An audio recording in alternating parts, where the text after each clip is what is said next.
akubariki sana. Kabla hatujapiga hatua, nikupe kitu kimoja, niinue imani yako.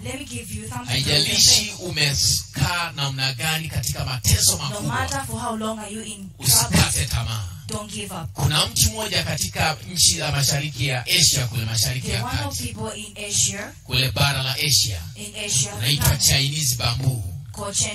Huu mti mbegu yake ikishapandwa ardhini, in this country, when the seed is planted, inakaa ardhini kwa muda wa miaka 5. Stays on the line in the line for 5 years.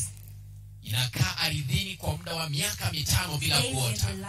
For 5 years without growing. Lakini ikishaota, but when grows, mbegu hii inakuwa kwa kasi, grows faster, ya urefu wa futi 50, the length of 50 foot, kwa wiki moja. For 1 week. Kwa haijalishi umekaa katika mazingira magumu kwa namna gani, no matter how long you're in troubles, umesongwa na matatizo kwa namna gani, you have many troubles, yupo Mungu anayeinua. There's God who hata raises. Kama umekutana na mangungumbaro, matatizo ya kila aina, no matter what kind of problem you face, jefule, yupo Mungu anayeinua. There's God who raises. And for sure, utatoka you'll come na utamfukuza huyu Mungu kwa